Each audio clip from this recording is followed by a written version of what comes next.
नमस्कार साथियों, मैं डॉक्टर बाल मुकुंद व्यास विजय रामपुरिया जैन लॉ कॉलेज से।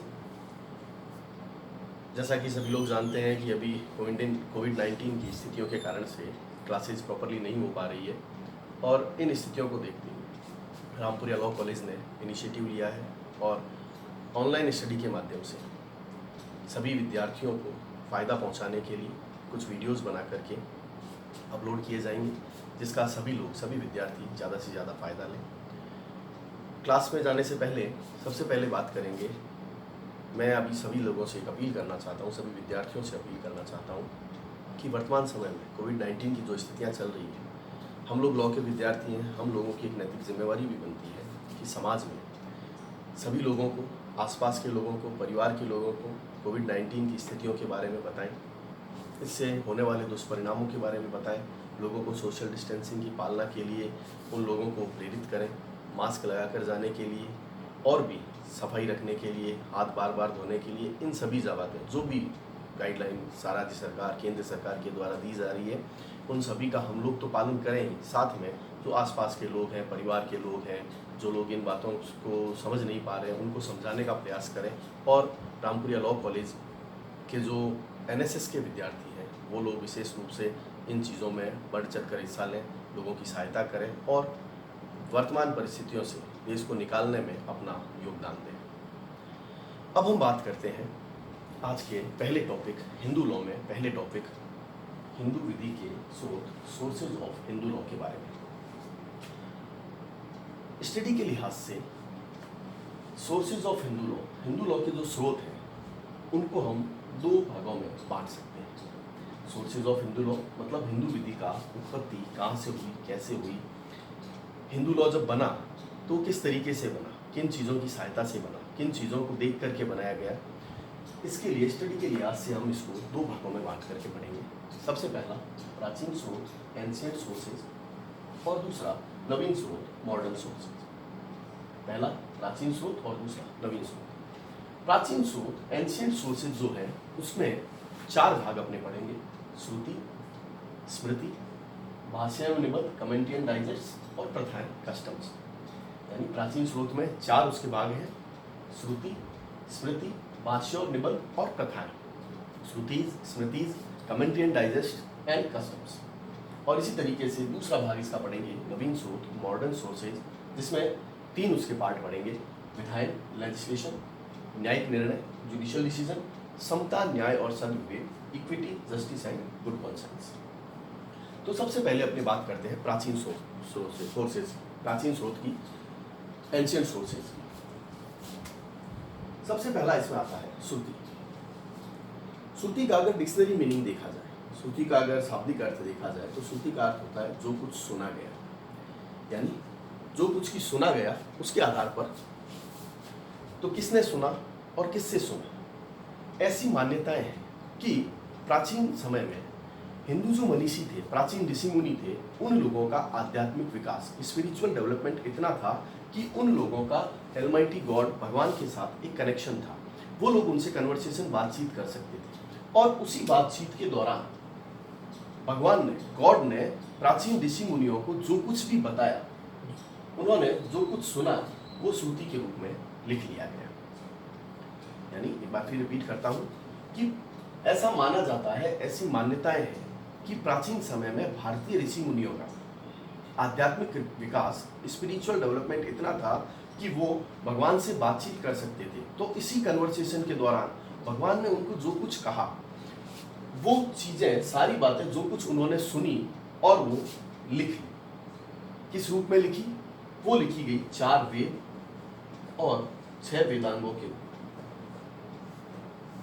तो भगवान ने जो कुछ उन लोगों को कहा, ऋषि मुनियों को जो कुछ भी कहा, जीवन पद्धति के बारे में, लाइफ स्टाइल के बारे में, जो कुछ भी बातें उनके द्वारा आपस में बातचीत हुई, उन चीज़ों को 4 वेद और 6 वेदांगों के रूप में लिख लिया गया। 4 वेद, जैसा कि सभी लोग जानते हैं, 4 वेद कौन कौन से हैं? ऋग्वेद, सामवेद, यजुर्वेद और अथर्ववेद। ऋग्वेद, सामवेद, यजुर्वेद और अथर्ववेद। इसी तरीके से 6 वेदांग: शिक्षा, कल्प, व्याकरण, छंद, ज्योतिष और निरुक्त। एक बार मैं फिर रिपीट कर रहा हूँ: 4 वेद, ऋग्वेद, सामवेद, यजुर्वेद और अथर्ववेद। इसी तरीके से 6 वेदांग, शिक्षा, कल्प, व्याकरण, छंद, ज्योतिष और निरूपण। तो प्राचीन ऋषि मुनियों ने भगवान से जो कुछ भी बातचीत हुई उनको श्रुति के रूप में लिख लिया गया। ये 4 वेद और 6 वेदांग हिंदू विधि का सबसे प्राचीन और ऑथेंटिक सोर्सेज में माना जाता है। यानी जब हिंदू लॉ बनाया गया उस समय में श्रुति यानी 4 वेद और 6 वेदांगों में जो कुछ बातें थी, जीवन पद्धति के बारे में, विधि से संबंधित जो कुछ बातें थी, उन बातों को लॉ बनाते समय प्रयोग में लिया गया और ये सबसे प्राचीन और ऑथेंटिक स्रोत माना जाता है। इसी तरीके से दूसरे स्रोत स्मृति की बात करते हैं। दूसरा स्रोत है स्मृति। स्मृति का शाब्दिक अर्थ है जो कुछ याद रहा। श्रुति का अर्थ था जो कुछ सुना गया और स्मृति का अर्थ है जो कुछ याद रहा, यानी जो कुछ मेमोरी में रह गया। ऐसा माना जाता है कि जब ऋषि मुनि, प्राचीन ऋषि मुनि जिनका कि भगवान के साथ बातचीत होती थी, उन लोगों ने जब वेद और वेदांग लिखे, उसके बाद में जो बातचीत के दौरान कुछ बातें ऐसी थी जो उनको बाद में याद आई, तो जब बाद में याद आई उन्होंने स्मृतियों के रूप में इस चीज को लिख लिया। यानी भगवान के साथ बातचीत के दौरान जो कुछ भी बातचीत उन लोगों के बीच में, जीवन पद्धति के बारे में, लाइफ स्टाइल के बारे में जो कुछ भी बातें हुई थी, वो 4 वेद और 6 वेदांगों में लिखी गई थी। लेकिन बाद में जब कभी भी उनको दूसरी जो बातें थी जो बाद में उनको याद आई, उन्होंने स्मृतियों के रूप में लिख लिया। स्मृतियां भी इसी तरीके से श्रुति की तरह ही हिंदू विधि का प्राचीन स्रोत मानी जाती है। स्मृतियों के अंतर्गत मुख्य रूप से मनु स्मृति, नारद स्मृति, याज्ञवल्क्य स्मृति, विष्णु स्मृति, कात्यायन स्मृति इत्यादि। तो पहला स्रोत हुआ श्रुति और दूसरा स्मृति। तीसरे स्रोत, प्राचीन स्रोत की बात करते हैं। तीसरा स्रोत है भाष्य और निबंध, commentary and digest. Commentary and digest, इसका मीनिंग ये है कि बाद में विधि शास्त्रियों ने श्रुति और स्मृतियों का अध्ययन किया, क्योंकि 4 वेद, 6 वेदांग और काफी सारी स्मृतियां थी। इन चीजों को पढ़ा, इन वेद, वेदांगों और स्मृतियों का अध्ययन करने के बाद में आने वाले विधि शास्त्रियों ने उन वेद, वेदांगों और स्मृतियों पर अपनी टीकाएं लिखी, अपने भाष्य लिखे, अपने निबंध लिखे, जिनको कमेंट्री एंड डाइजेस्ट के रूप में हिंदू लॉ के सूत्र के रूप में काम में लिया जाता है। मुख्य रूप से इसमें मिताक्षरा और दायभाग, ये 2 स्मृतियां, ये 2 भाष्य और निबंध ऐसे हैं जिनको हिंदू विधि के स्रोत के रूप में काम में मुख्य रूप से लिया गया। मिताक्षरा और दायभाग। मिताक्षरा को लिखने वाले विज्ञानेश्वर थे और दायभाग को लिखने वाले थे जीमूतवाहन। तो इस तरीके से तीसरा ऑथेंटिक सोर्स, प्राचीन स्रोत के रूप में आया भाष्य और निबंध, कमेंट्री एंड डाइजेस्ट, जिसमें मुख्य रूप से मिताक्षरा और दूसरा दायभाग। मिताक्षरा को लिखने वाले थे विज्ञानेश्वर और दायभाग को लिखने वाले थे जीमूतवाहन। तो इस तरीके से अपने 3 प्राचीन स्रोत में 3 चीजें पढ़ी, श्रुति, स्मृति, भाष्य और निबंध, और चौथा आता है प्रथाएं, कस्टम। प्रथा क्या है? प्रथा वो है जो किसी समय विशेष में, किसी स्थान विशेष पर रहने वाले सभी लोग किसी एक बात को एक ही भाव से मानते हैं और उसका अनुसरण करने लगते हैं, तो उसको प्रथा कहा जाता है। किसी स्थान विशेष में रहने वाले लोग किसी एक चीज को, एक बात को, उसका एक समान रूप से जब अनुसरण करने लगते हैं, उसको मानने लगते हैं, तो प्रथा के रूप में निर्मित हो जाती है। और उसका जब लोग अनुसरण करते हैं तो एक समान रूप से वो करते हैं। और इस प्रकार हिंदू विधि का कस्टम, प्रथा भी हिंदू विधि के स्रोत के रूप में, इसको ऑथेंटिक स्रोत के रूप में, ऑथेंटिक सोर्सेज के रूप में माना गया। जहां तक प्रथा की बात है, प्रथाएं मुख्य रूप से 3 तरीके की होती है। पहला सामाजिक प्रथा, दूसरा पारिवारिक प्रथा और तीसरा प्रादेशिक प्रथा। यानी जो किसी बात का अनुसरण पूरा समाज, कोई सामाजिक स्तर पर कर रहा है वो सामाजिक प्रथा, जो किसी परिवार के स्तर पर जिसका अनुसरण किया जाता है वो पारिवारिक प्रथा, और किसी एरिया विशेष में उसमें रहने वाले सभी लोग जिस प्रथा का एक समान रूप से अनुसरण करते हैं वो होती है प्रादेशिक प्रथा। तो सोशल कस्टम, फैमिली कस्टम और टेरिटोरियल कस्टम, ये 3 तरीके की प्रथाएं प्रचलन में रहती है। लेकिन कोई भी प्रथा कब वैलिड होगी, कब उसकी वैलिडिटी उस प्रथा की मानी जाएगी, इसके बारे में कुछ बातें हैं, इंपॉर्टेंट बातें हैं जिनको ध्यान देना जरूरी है, जिसके बारे में विचार करना जरूरी है। तो प्रथा के लिए सबसे पहला, वो प्रथा प्राचीन होनी चाहिए, उस प्रथा में प्राचीनता होनी चाहिए। प्राचीनता की कसौटी क्या है?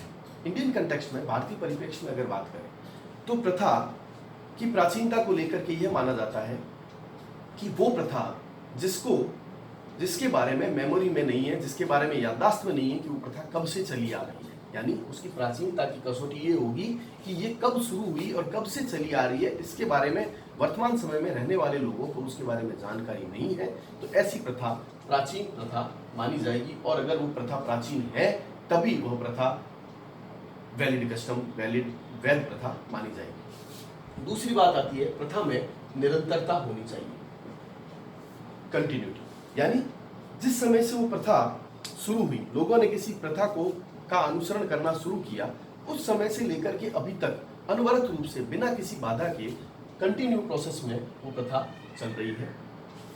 तीसरी बात, कोई भी प्रथा लोक नीति, पब्लिक पॉलिसी के अगेंस्ट में नहीं होनी चाहिए, यानी लोक नीति जो है वो उसके विरोध में नहीं होनी चाहिए। और चौथा, कोई भी प्रथा विधि विरुद्ध होनी नहीं चाहिए, यानी उसके अगेंस्ट में कोई लॉ बना हुआ नहीं होना चाहिए, यानी कि कोई भी प्रथा जिसको समाप्त करने के लिए, खत्म करने के लिए अगर कोई विधि बना दी गई है, कोई लॉ बना दिया गया है, तो ऐसी प्रथा वैध प्रथा नहीं मानी जाएगी। तो प्रथा के बारे में अभी अपने दो बातें की। पहला, प्रथाएं तीन तरीके की है, सामाजिक प्रथा, पारिवारिक प्रथा और प्रादेशिक प्रथा, यानी समाज विशेष के द्वारा प्रयोग में लाई जाने वाली प्रथा, परिवार विशेष के द्वारा या किसी स्थान विशेष के द्वारा प्रयोग में लाई जाने वाली प्रथा। और कोई भी प्रथा वैलिड कस्टम, वैध प्रथा कब मानी जाएगी? जब उसमें चार बातें होंगी। वो प्रथा प्राचीन हो, यानी कि प्राचीनता की कसौटी क्या होगी कि वह कब से शुरू हुई, इसके बारे में किसी को जानकारी नहीं हो, याददाश्त में नहीं है कि वो कब से चली आ रही है।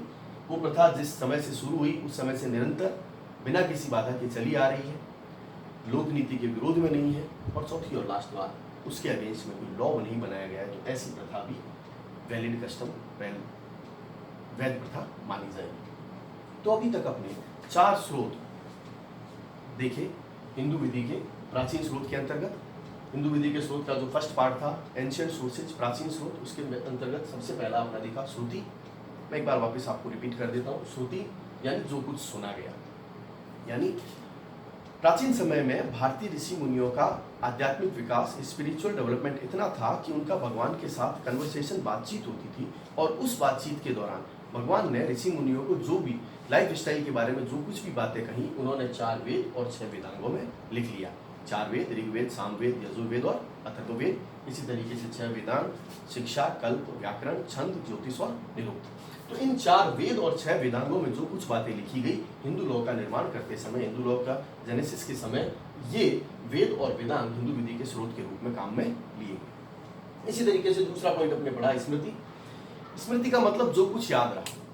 प्राचीन ऋषि मुनियों का भगवान से साथ बातचीत के दौरान उन्होंने वेद और वेदांगों का निर्माण किया, उन्होंने लिखा, तो वो तो श्रुति के रूप में काम में लिए गए। इसी तरीके से जब कोई चीज उनको बाद में याद आई कि ये बातें, ये बातचीत के दौरान ये बात भी हुई थी, और उनको वेद और वेदांगों में नहीं लिख पाए, बाद में याद आई, उनको स्मृतियों के रूप में लिख लिया गया।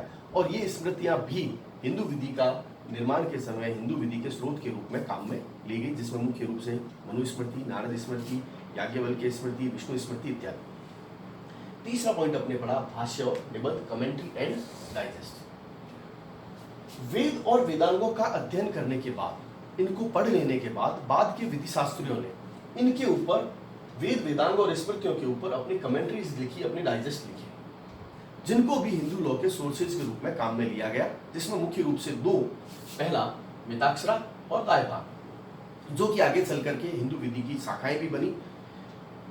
मुख्य रूप से ये 2 ग्रंथ हैं जो कि वेद, वेदांगों और स्मृतियों के अध्ययन के आधार पर लिखे गए थे। मिताक्षरा जिसको कि विज्ञानेश्वर ने लिखा था, और गायभाग जिसको कि जीमूतवाहन ने लिखा था। तो ये तीसरे स्रोत के रूप में भाष्य और निबंध। चौथा, प्रथाएं। हिंदू विधि के स्रोत के रूप में प्रथाओं का भी एक अहम स्थान है, एक महत्वपूर्ण योगदान रहा है। प्रथाएं जो किसी समय विशेष पर स्थान विशेष के लोगों के द्वारा या किसी परिवार विशेष या समाज विशेष के लोगों के द्वारा किसी बात का लगातार बिना किसी बाधा के जब अनुसरण किया जाता है तो वो एक कस्टम, एक प्रथा के रूप में बन जाती है, और वो प्रथाएं भी हिंदू विधि के स्रोत के रूप में मान्य समझी जाती है। प्रथाओं के बारे में आपने बात की थी कि प्रथाएं 3 तरीके की, समाज विशेष की प्रथाएं, परिवार विशेष की या स्थान विशेष की प्रथाएं। इसी तरीके से कोई भी प्रथा कब वैलिड कस्टम, कब उस प्रथा को वैध माना जाएगा, जब वो प्राचीन हो, यानी उसका निर्माण कब से हुआ, कब से वो प्रथा चली आ रही है, लोग उसका कब से अनुसरण कर रहे हैं, इसके बारे में कोई जानकारी नहीं है। इसी तरीके से जिस समय से वो प्रथा बनी थी, जिस समय से उसका लोग अनुसरण कर रहे हैं, निरंतर बिना किसी बाधा के निर्बाध रूप से वो निरंतरता के रूप में चली आ रही है। तीसरी बात, कोई भी प्रथा जो लोक नीति के विरोध में नहीं है, और चौथी बात, जो प्रथा विधि विरुद्ध नहीं है, ऐसी प्रथाएं मान्य प्रथाएं समझी जाती है। तो ये पहला पॉइंट था हिंदू विधि के स्रोत का, प्राचीन स्रोत। अब बात करते हैं अपने सेकंड उसका पार्ट, हिंदू विधि के स्रोत के मॉडर्न सोर्सेज, नवीन स्रोत। नवीन स्रोत के अंतर्गत अपने 3 चीजें पढ़ेंगे।